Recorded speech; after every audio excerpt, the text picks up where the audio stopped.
Welcome, everyone. So these are your top picks from November. We've got The Mitford Affair by Marie Benedict, Secluded Cabin Sleep 6 from Lisa Unger, A World of Curiosities by Louise Penny, Exiles by Jane Harper, and Flight, Lynn Steger Strong's book that came out, I want to say that came out in December, and Codename Sapphire by Pam Jenoff. So there were your top picks. We slid in 6. Usually we do 5 just because we knew that you were going to want to be seeing exactly what's going on. And I'm trying to get this slide to go forward and it is not letting me. And I cannot figure out why. Okay. I don't know what to do, folks. Give me a minute. I am so sorry. This has always worked. There we go. In answer to your survey question that we gave you in November, are you in a book group? 74% of you are, 21% are not, and 5% would like to be. So we're going to see if we can help you figure out how to do that in the next year. Next, we're going to start with fiction today, and we're going to talk about our fiction titles that we're really excited about sharing with you. The first one is The Bandit Queens. I just love this little cover with the eyes by Parini Shroff. It's on sale now. It's January's Barnes & Noble Book Club pick. Here's what happens in the book. 5 years ago, Geeta's no good husband walked out on her, and she has no idea where he is. But in her remote village in India, rumor has it that Geeta killed him. It turns out that being known as a self-made widow comes with some perks. No one messes with her, harasses her, or tries to control her, which also means marry her. It's even been good for business because no one dares to not buy her jewelry. And now other women are asking for her expertise, making her an unwitting consultant for husband disposal. With Geeta's dangerous reputation becoming a double-edged sword, she has to find a way to protect the life she's built. But what happens next sets in motion a chain of events that will change everything, not just for Geeta, but for all the women in the village. They've got the Bandit Queens. Next, we've got Sam by Allegra Goodman. I read this over the break. It's January's A Read with Jenna Today book club pick. And the one thing I really loved about this book is the voice. Starts out in the voice of a young child, much the same that we saw in Room and in Hollywood Park. And so as a result, when you're reading, you're not seeing just infantile language, you're really into the head of what the child is thinking and the way that they're thinking about themselves and how they see themselves in the world. So Sam is 7 years old. She adores her father, though he's not around much. Her mother struggles to make ends meet and never fails to remind Sam that she has to study hard and act responsibly, then adulthood will be easier. But comfort and security are of little interest to Sam. She doesn't fit in school, where the other girls have the right shade of blue jeans and don't question the rules. She doesn't care about jeans or rules. All she wants to do is climb. She climbs up the doorway of her house at the beginning of the book, and then she starts to climb other places. Hanging the highest limbs of the tallest trees, scaling the side of the building, well, that's when Sam feels free. So the teenager, she starts to doubt herself. She yearns to be noticed, even as she wants to disappear. When her climbing coach takes an interest in her, his attention is more complicated than she anticipated it would be.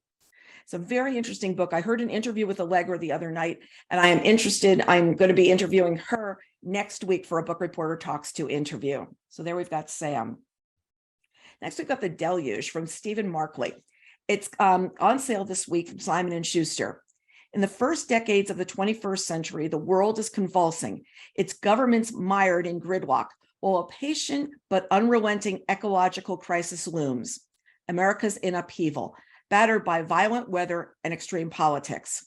In California in 2013, Tony Petrus, a scientist studying deposits of undersea methane, receives a death threat. His fate will become bound to a stunning cast of characters: a broken drug addict, a star advertising strategist, a neurodivergent mathematician, a cunning eco-terrorist, an actor turned religious zealot, and a brazen young activist named Kate Morris, who, in the mountains of Wyoming, begins a project that will alter the course of the decades to come. It's a big, thick book. It's by the author of Ohio. And yesterday, Stephen King proclaimed this to be one of the best books he's read. He was totally in love with this book. Next, we've got Small World from Laura Zigman. It was just out this week. A year after her divorce, Joyce is settling into being single again and has developed a secret comforting hobby, trolling the neighborhood social networking site Small World for posts that help solve life's easiest problems.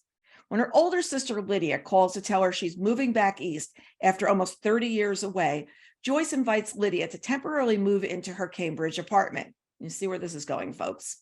But instead of forging the bond she always dreamed of having with Lydia, the relationship frays, and they rarely discuss the loss of their sister Eleanor, who was significantly disabled and died when she was only 10 years old. When new revelations from their family's history come to light, will those secrets split them further apart or course correct their connection for the future? It's really interesting because Laura actually has a sister who was born and died before she was born. So she's got a lot of reflection on what it meant to have somebody who is not a part of the family, but is a lot of part of the family traditions and what all the memories are of the family as well. Next, we've got Mammy by Jessica George, which is coming on January 31st. It's fair to say that Maddie's life in London is far from rewarding. With a mother who spends most of her time in Ghana, yet still manages somehow to be overbearing, Maddie is a primary caretaker for her father, who suffers from advanced stage Parkinson's. At work, her boss is a nightmare, and Maddie is tired of being the only Black person in every meeting. When her mom returns from her latest trip to Ghana, Maddie leaps at the chance to get out of the family home and finally start living. A self-acknowledged late bloomer, she's ready to experience some important firsts, but it's not long before tragedy strikes, forcing Maddie to face the true nature of her unconventional family and the perils and rewards of putting her heart on the line. Just think this is such a colorful and upbeat cover for winter. Love it. Now we're going to do some historical fiction, starting with Moonrise over New Jessup, which was a literary award winner last year, and it is by Jamila Minix. In 1957, Alice Young steps off the bus into the all-Black town of New Jessup, Alabama, where residents have largely rejected integration as the means for Black social advancement. Instead, they seek to maintain and fortify the community they cherish on their side of the woods. In this place, Alice falls in love with Raymond Campbell, whose clandestine organizing activities challenge New Jessup's longstanding status quo and could lead to the young couple's expulsion, or worse, from the home they both hold dear. But as Raymond continues to push alternatives for enhancing New Jessup's political power, Alice must find a way to balance her undying support for his underground work with her desire to protect New Jessup from the rising pressure of upheaval from inside and outside their side of town. And when I said this was a literary award winner earlier, it was the PEN America Literary Award winner. It's out from Algonquin this week. Next, we've got Independence by Chitra, Banerjee, I'm going to see if I can do this again, Divakaruni.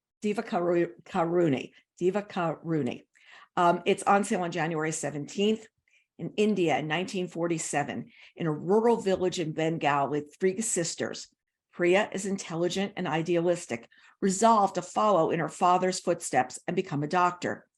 Deepa is the beauty, determined to make a marriage that will bring her family joy and status.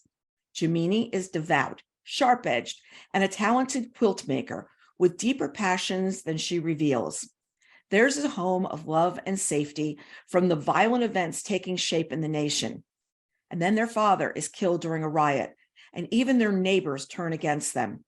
When the partition of India is finally decided, a drastic and dangerous change is in the air. The sisters find themselves separated from one another, each on different paths. They fear for what will happen, not just to themselves, but to each other. So we've got three sisters, their deep bond, and the struggle for India's freedom. Next, we've got the book that was your number one choice for back in November, and it's on sale next week. I have started reading an advanced reading copy of this now, and it does not disappoint. Allison Pataki actually said this is nothing short of astonishing. The most, let me just see this, the most delicious storytelling. And I have to agree with that line. This is a delicious book to be getting into and reading. So we've got the Mitford sisters. There's 6 of them. And between the world wars, each is more beautiful, brilliant, and eccentric than the next. They dominate English political, literary, and social scenes. Though they've weathered scandals before, the family falls into disarray when Diana divorces her wealthy husband to marry a fascist leader, and Unity follows her sister's lead all the way to Munich, inciting rumors that she's become Hitler's mistress. As the Nazis rise in power, novelist Nancy Mitford grows suspicious of her sister's constant visits to Germany and the high-ranking fascist company they keep. When she overhears alarming conversations and uncovers disquieting documents, Nancy must make excruciating choices as Great Britain goes to war with Germany. And really, the setup in this is at the beginning, we've got Diana at this fabulous event. Her home is spectacular. And really, like a chapter later, she's divorced and her husband is giving her, the furniture and everything. And she has set her eyes on following this one fascist leader and where it leads her from there. It's absolutely fascinating to read. And yes, it's delicious. Great line. Next, we've got some thrillers and mysteries. Tom, was that our only historical fiction? I have to have Tom jump back on. I thought we had one more. No, I guess not. Okay, thrillers and mysteries. I think we had we have those. That was it. 3, yeah. Okay, thank you. Okay. Next, we've got thrillers and mysteries, and we know you love that. We've been asking, there's a poll running on Book Reporter right now, and we're asking you which genres you like the best. And if you could just hop on after this and go answer that poll, it's great for us because we constantly have publishers saying to us, what kind of books do your readers like to read? And then I can quote right off the poll, this is what they're interested in. And we can go from there for bringing on some promotions and giveaways for you. So for thrillers and mysteries, okay, we've got The Age of Vice by Depti Kapoor. This is January's Good Morning America Book Club selection, and it's the #1 Indie Next pick. New Delhi, 3 a.m. A speeding Mercedes jumps the curb. In a blink of an eye, 5 people are dead. It's a rich man's car, but when the dust settles, there's no rich man in at all. Just a shell-shocked servant who cannot explain the strange series of events that led to this crime. Nor can he foresee the dark drama that's about to unfold. Deftly shipping through time and perspective in contemporary India, Age of Vice is an epic, action-packed story propelled by the seductive wealth, startling corruption, and bloodthirsty violence of the Wadia family, loved by some, loathed by others, feared by all. In the shadow of lavish estates, extravagant parties, predatory business deals, and calculated political influence, 3 lives become dangerously intertwined. Just sounds like one of those books that you're going to get in and you're going to see all kinds of stories and who's doing what to whom. Got to get my hands on this one. Next, we've got The Black House by Carole Johnson. And this is Simon & Schuster's book club favorite pick for January. Robert Reed moves his family to Scotland's Outer Hebrides in the 1990s. But despite his best efforts to fit in, Robert is always seen as an outsider. And as the legendary and violent Hebridean storms rage around him, begins to unravel. For entire life, Maggie McKay has sensed something is wrong with her. When Maggie was 5 years old, she announced that a man on Kilmary had been murdered. Her unfounded claim drew media attention and turned the locals against each other, creating rifts that never mended. Now, nearly 20 years later, Maggie is determined to find out what really happened and what the islanders are hiding. But when she begins to receive ominous threats, Maggie is forced to consider how much she's willing to risk to discover the horrifying truth. So Carole was the author of Mirrorland, which some of you may have read last year, and she writes a really, really well-done thriller. House in the Pines by Anna Reyes is Reese's book club pick for January. Maya was a high school senior when her best friend Aubrey mysteriously dropped dead in front of the enigmatic man named Frank. 7 years later, Maya's past comes rushing back when she comes across a recent YouTube video in which a young woman suddenly keels over and dies in a diner while sitting across from a man no other than Frank. She heads to her Berkshire's hometown to relive the fateful summer, the influence of Frank once had on her, and the obsessive jealousy that nearly destroyed her family with her friendship with Aubrey. At her mother's house, she excavates fragments of her past and notices hidden messages in her deceased Guatemalan father's book that didn't stand out to her earlier. To save herself, she must understand a story written before she was born. So we've got The House in the Pines. Lots of missing people, folks. Lots of missing people. Next, we've got Picture in the Sand, which we actually reviewed this week on Book Reporter by Peter Blauner. When Alex Hassan gets accepted to an Ivy League university, his Middle Eastern Egyptian American family is filled with pride and excitement. But that joy turns to shock when they discover that he's run off to the Middle East to join a holy war instead. When he refuses to communicate with everyone else, his loving grandfather, Ali, emails him one last plea. If Alex will stay in touch, he will share with Alex, and only Alex, a manuscript containing the secret story of his own life that he has kept hidden from his family until now.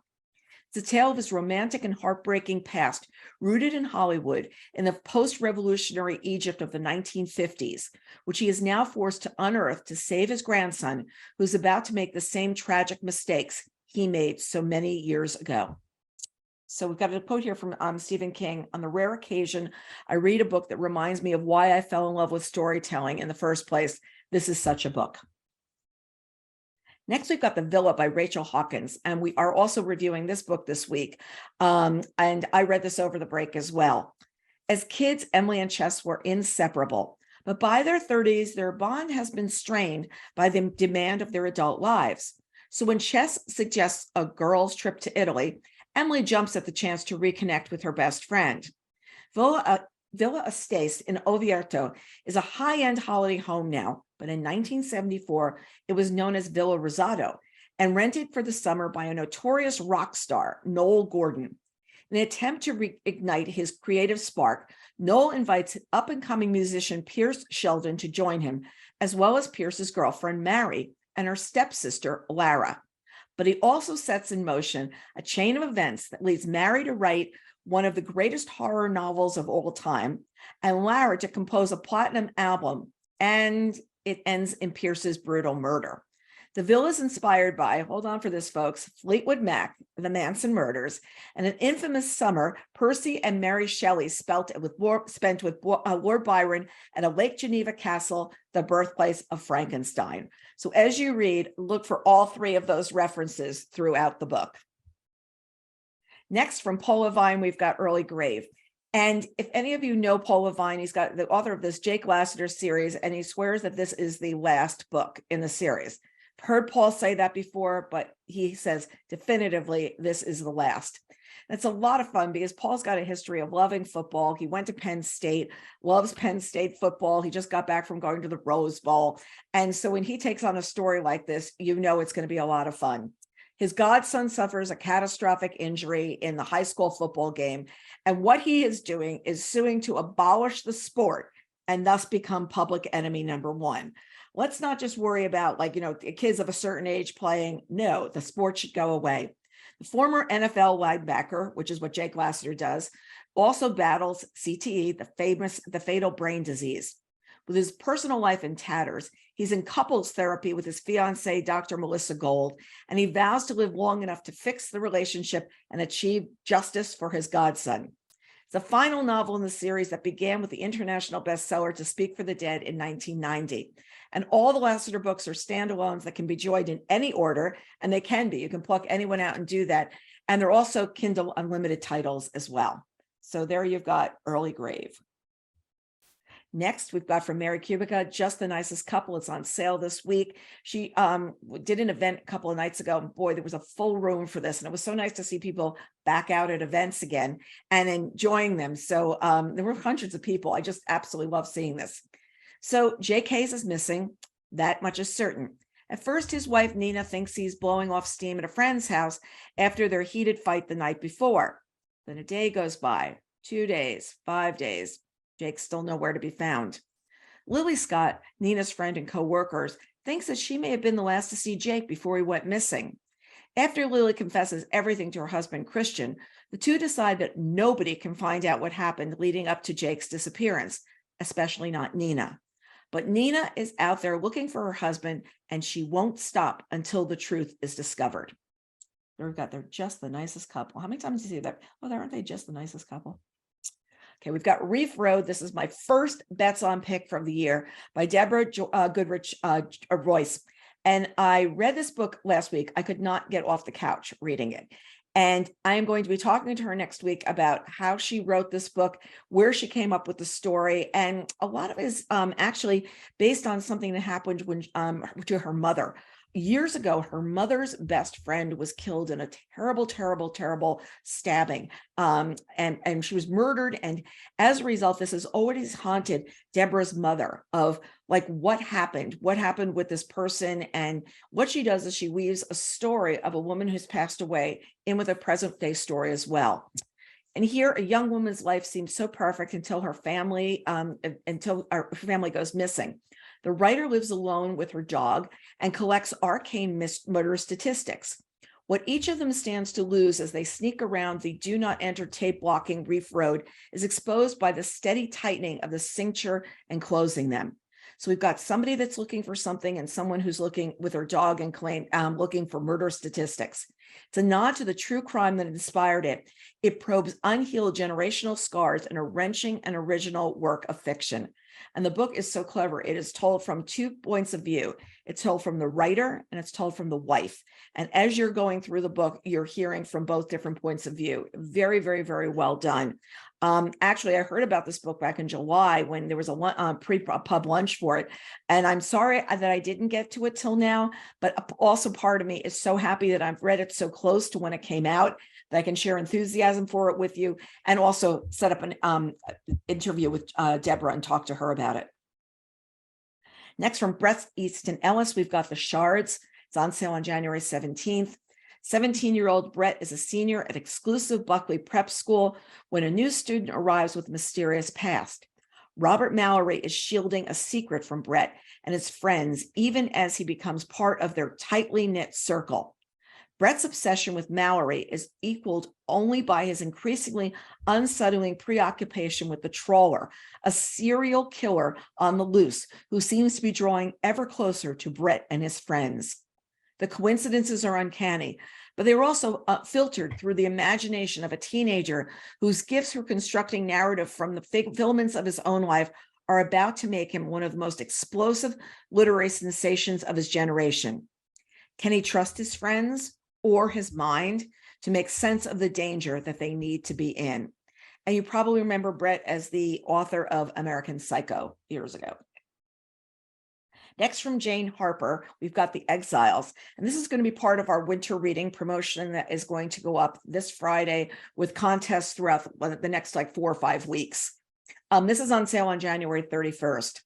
Federal investigator Aaron Falk is on his way to a small town in the deep in the southern Australian wine country for the christening of an old friend's baby. But mystery follows him even on vacation. This weekend marks the 1-year anniversary of Kim Gillespie's disappearance. 1 year ago, at a busy town festival on a warm spring night, Kim safely tucked her sleeping baby into her stroller, then vanished into the crowd. No one has seen her since. Falk and his own buddy Reiko can't leave the case alone. As Falk soaks up life in the lush valley, he's welcomed into the tight-knit circle of Kim's friends and loved ones, but the group may be more fractured than it seems. Remember, it's always something than it seems. Remember when we're reading thrillers, we always joke about that. Jane lives in Australia. I love the opportunity to be able to talk to her again if we can figure out the time difference thing. She was absolutely terrific to speak with the last time. And I love hearing how she pulls the story together. Where a story is set matters a lot to her. Setting is huge. And she usually knows that before she walks into what's going to happen to the characters. So I want to see how that plays through here. Now we're going to do some memoirs, biographies, and nonfiction. We're going to start out with Brad Meltzer and Josh Mensch's The Nazi Conspiracy, the secret plot to kill Roosevelt, Stalin, and Churchill. In 1943, as the war against Nazi Germany raged abroad, President Franklin Roosevelt had a critical goal: a face-to-face sit-down with his allies, Stalin and Winston Churchill. This first ever meeting of the Big Three in Tehran, Iran, would decide some of the most critical strategic details of the war. Yet, when the Nazis found out about the meeting, their own secret plan took shape, an assassination plan that would have changed history. Just think about that. A true story filled with daring rescues, body doubles, and political intrigue, the Nazi conspiracy details FDR's pivotal meeting in Tehran and the deadly Nazi plot against the heads of state of the three major Allied powers who attended it. So in Brad's hands with Josh, you know they do a ton of research behind the scenes. And it's interesting because Brad is known so much for his thrillers and for his fiction writing, his books for children, but he also loves doing a book like this where you just immerse yourself in research and figure out how to tell a story. I don't know if you've heard of this book. I'm not sure. It's called Spare, and it's by this guy that you may have heard of, Prince Harry. Yeah, he's the Duke of Sussex. Okay, it was one of the most searing images of the 20th century. Two boys, two princes, walking behind their mother's coffin as the world watched in sorrow and horror. As Diana, Princess of Wales, was laid to rest, billions wondered what the princes must be thinking and feeling, and how their lives would play from that point on. For Harry, this is that story at last. With unflinching honesty, Spare is a landmark publication full of insight, revelation, self-examination, and hard-run wisdom about the eternal power of love over grief.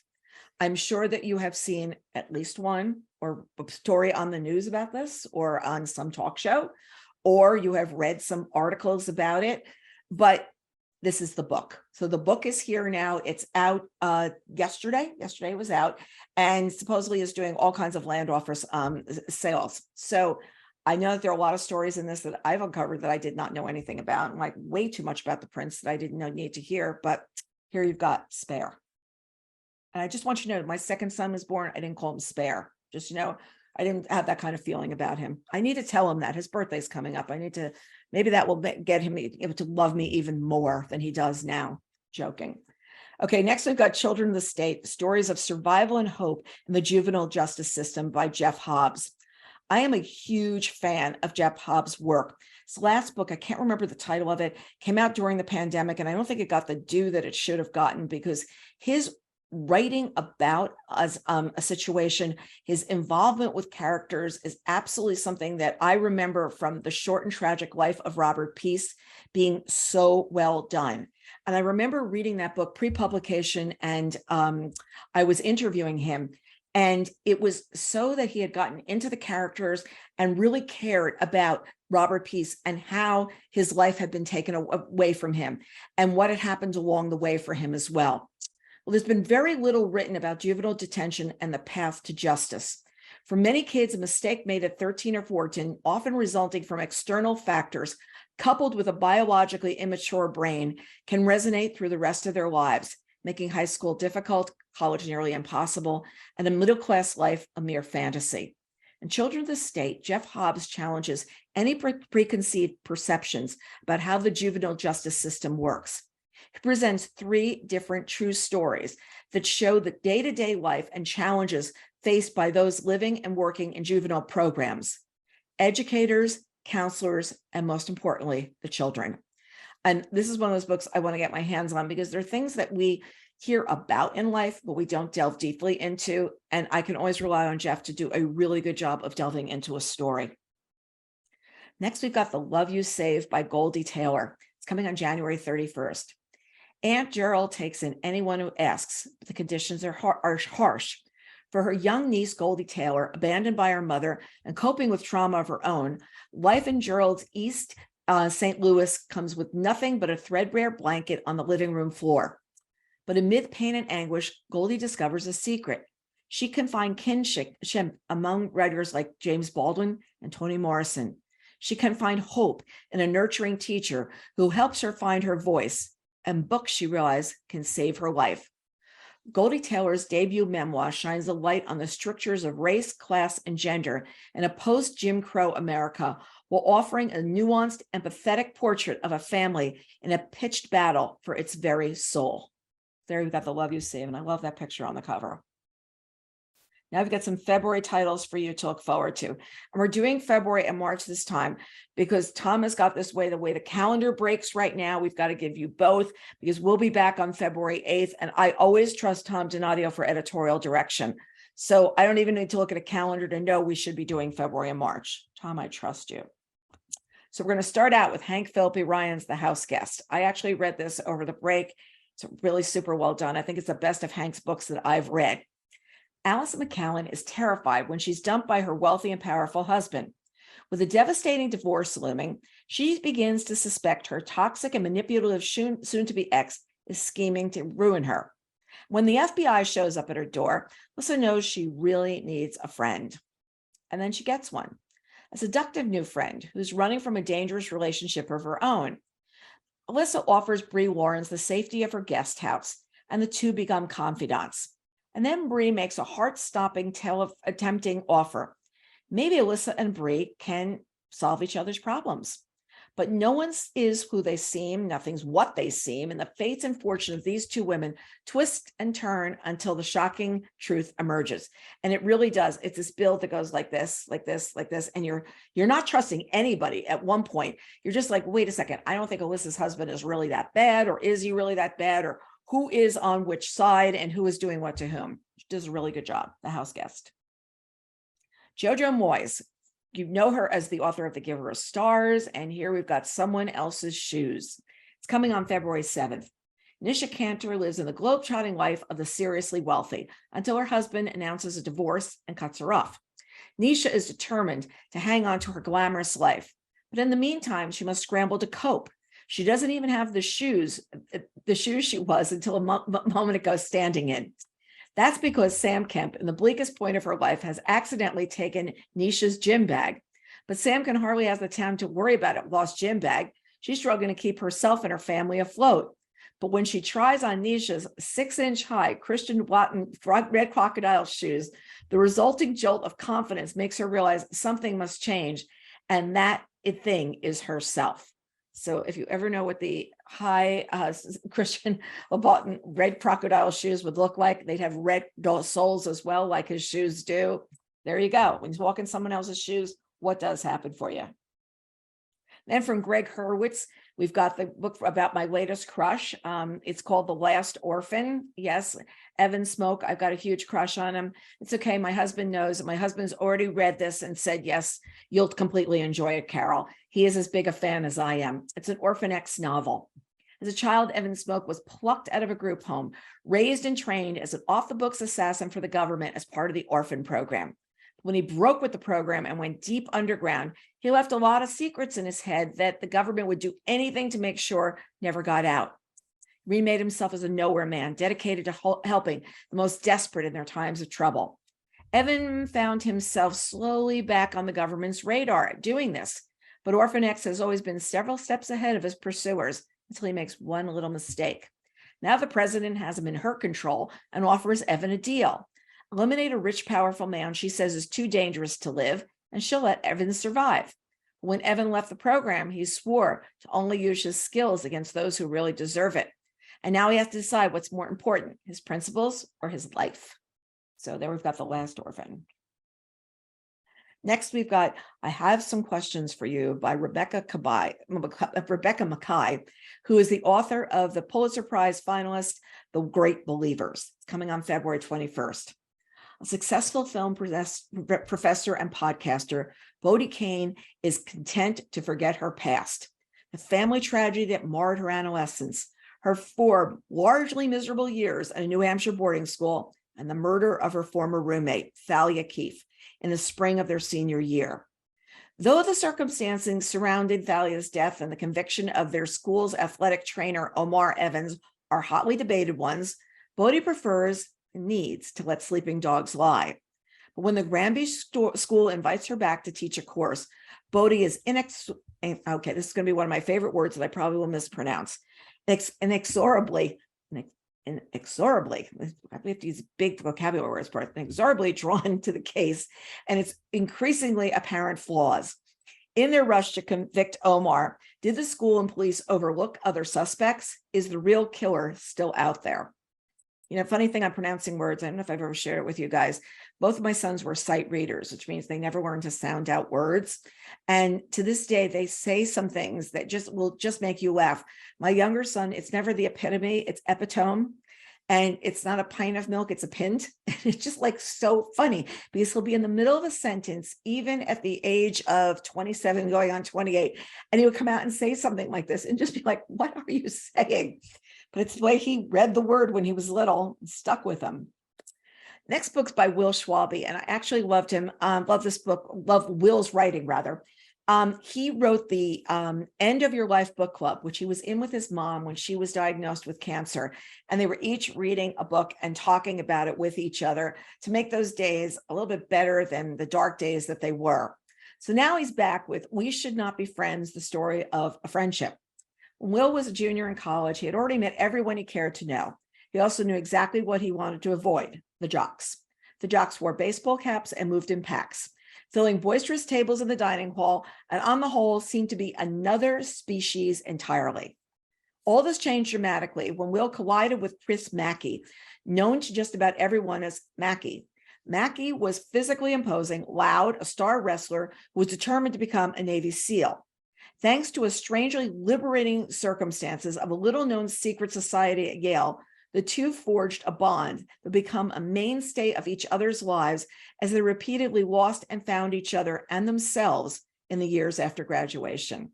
So this is We Should Not Be Friends. And I just love that idea because there's some people that you're just like, how are we friends? How do we ever get to be friends with each other? Next, we've got some February titles that were featured in November's presentation, just to refresh you. First is the Pam Jenoff, the codename Sapphire, out on February 7th. For those that you weren't watching last time, I'll just fill you in.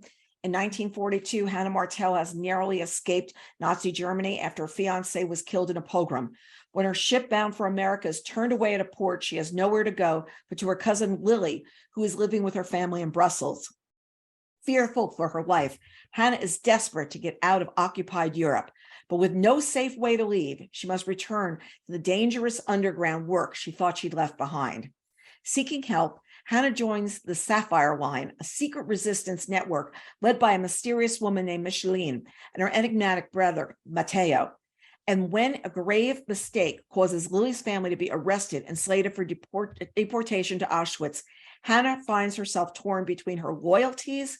How much can Hannah willing to sacrifice to save the people she loves? That codename Sapphire, February 7th. Got the House of Eve. I have been hearing nothing but fabulous things about this book. Sadeqa Johnson, she was author of Yellow Wife, which was one of my bets on selections. And everybody keeps telling they're betting that I'm going to love this one just as much. 1950 Philly, 15-year-old Ruby Pearsall is on track to become the first in her family to attend college, despite having a mother more interested in keeping a man than raising a daughter. But a taboo love affair threatens to pull her back down to poverty and desperation. Eleanor Quaros arrives in Washington, D.C. with ambition and secrets. And when she meets William Pride at Howard University, they fall madly in love. But William hails from one of the DC's elite, wealthy Black families. His parents don't let just anyone into the fold. Eleanor hopes that a baby will make her finally feel at home in William's family and grant her the life she's been searching for. But having a baby and fitting in is easier said than done. When their stories collide in the most unexpected of ways, Ruby and Eleanor will both make decisions that will shape the trajectory of their lives. And it's interesting because Sadeqa's grandmother actually had her mother, I think it was either 14, 15, 16, when she was a teenager. And that very much influenced her writing of the story because she knew what it was like to be able to talk to her grandmother about what it was like to be a teenage mother. Next one is It's One of Us by J.T. Ellison. And this is also going to be one of our winter reading titles, giveaway titles. And it's coming out on February 21st. Olivia Bender desperately wants to be a mother, but fertility treatments and IVF keep failing. Just when she feels she's at her lowest point, the police deliver shocking news to Olivia and her husband, Park. DNA results show that Park's son is the prime suspect in a murder investigation. Olivia's relieved, knowing this is a mistake because the Benders don't have any children. Then in a confession, many years ago, her husband donated sperm to a clinic. He has no idea how many times it was sold or how many children he sired. As the murder investigation goes deeper, more terrible truths come to light. With every revelation, Olivia must face the unthinkable. The man she married has fathered a killer. But can she hold that against him when she keeps such dark secrets of her own? There we've got It's One of Us. Then we've got, because I've heard a lot about Colleen Hoover this year, her book Never Never, that she's writing for the first time with another author, with Tarryn Fisher. It's coming on February 28th. What we've got is these Charlie and Silas have been best friends since they could walk. They've been in love since the age of 14, but as of this morning, they're complete strangers. Their first kiss, their first fight, the moment they fell in love, every moment memory has vanished. And now Charlie and Silas must work together to uncover the truth about what happened to them and why. But the more they learn about the couple they used to be, the more they question why they were ever together to begin with. Forgetting is terrifying, but remembering may be worse. So here's some March titles to look forward to. So now we're plunging into the end of the first quarter. Oh my gosh. Okay, how many people remember reading Defending Jacob? Loved that book. Loved it right to the end. Loved the show that was on Apple about it. Really well done. Well, William Landy is back all these years later, folks, with All That Is Mine, I Carry With Me. It's coming on March 7th. This is going to be big. One afternoon in November 1975, 10-year-old Miranda Markin comes home from school to find her house eerily quiet. Mother's missing. Nothing else is out of place. There's no sign of a struggle. Her mom's pocketbook remains in the front hall in its usual spot. So begins a mystery that will span a lifetime. What happened to Jane Larkin? Investigators suspect Jane's husband, a criminal defense attorney. Dan Larkin would surely be an expert in outfoxing the police, but no evidence is found linking him to a crime, and the case fades from public memory. Jane's 3 children, Alex, Jeff, and Miranda, are left to be raised by a man who may have murdered their mother. 2 decades later, the remains of Jane Larkin are found. The investigation is awakened, and the children, now grown, are forced to choose sides. So here we've got All That Is Mine, I Carry With Me. Mark that one down. Next, from Sarah Penner, who wrote The Lost Apothecary. Remember that book was a huge sensation last year. We've got the Late London Seance Society. It's coming on March 7th.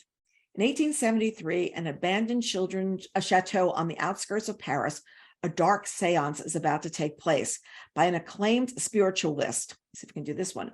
Vaudeline Delaire.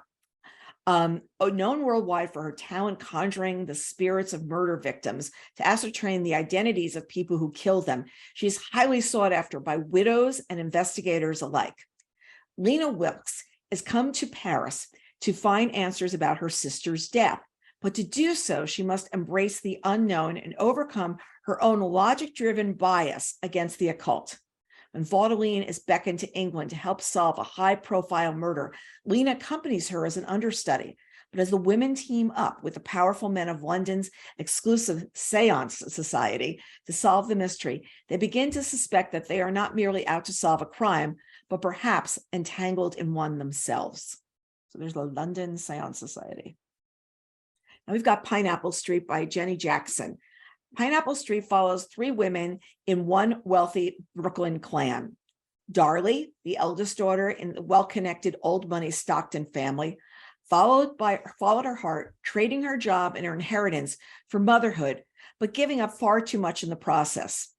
Sasha, a middle-class New England girl, has married into the Brooklyn Heights family and finds herself cast as the, Arrive Stay outsider.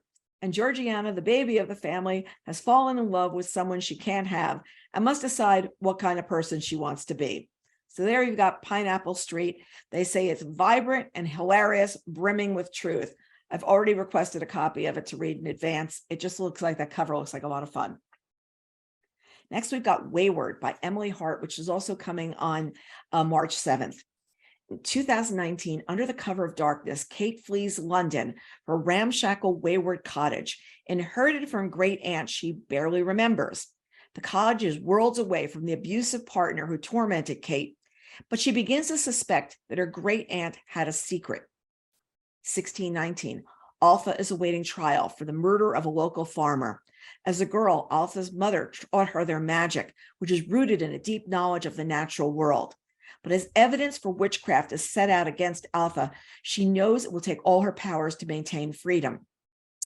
1942, as World War II rages, Violet is trapped in her family's grand crumbling estate. Her mother, long deceased, was rumored to have gone mad before her death.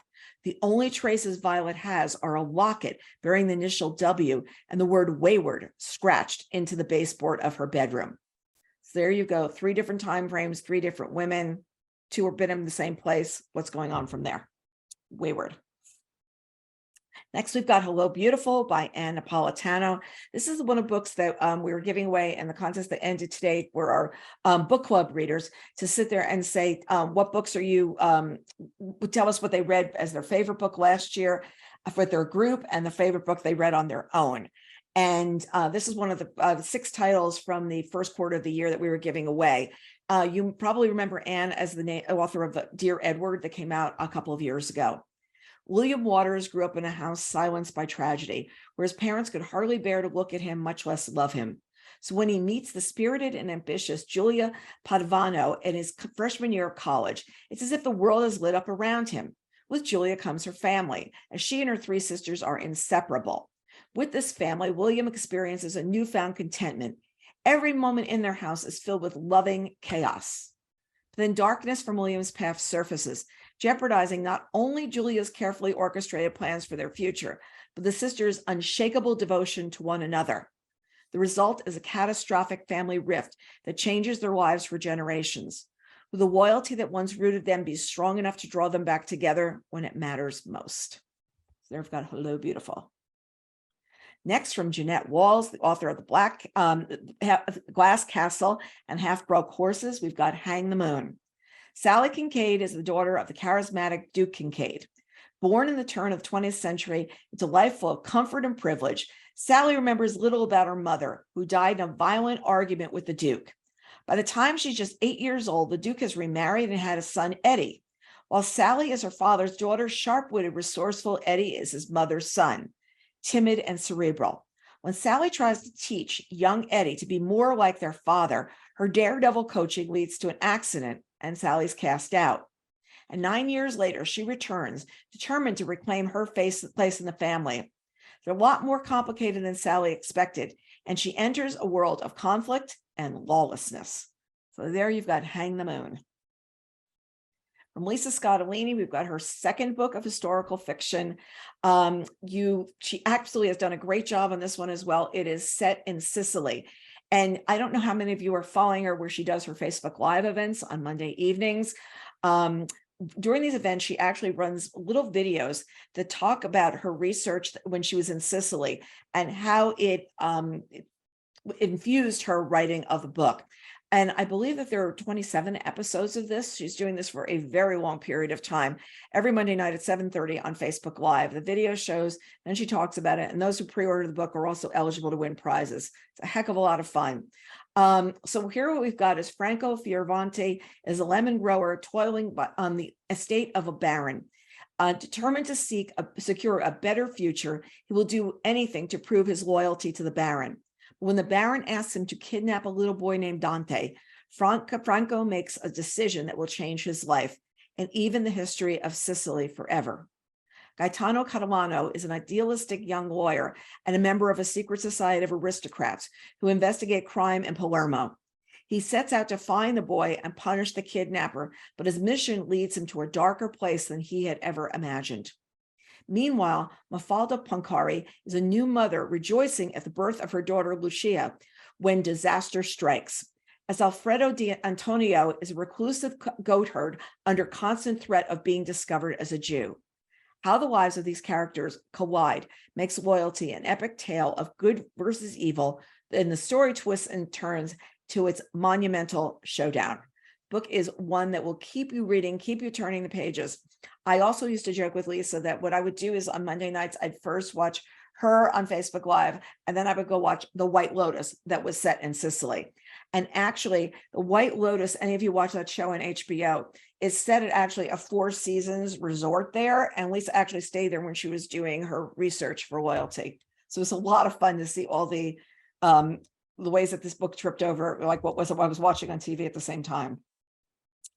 Here's some notable January paperback releases. We've got The Golden Couple by Greer Hendricks and Sarah Pekkanen, The Maid by Nita Prose, Carl Bernstein's Chasing History, Dinah Chamberlain's Last House on the Street, and The Maid and Last House on the Street were both bets on selections last year. The Magnolia Palace by Fiona Davis. Magnolia Palace is going to be our next reading group guides. Tell us what your book group's reading prize. So if you are interested in reading that book, and read it with your group. We're going to have 3 groups of 12 will receive copies of the book. We've got Violetta by Isabel Allende on sale on the 24th, and Left on 10th by Delia Ephron on sale on the 31st.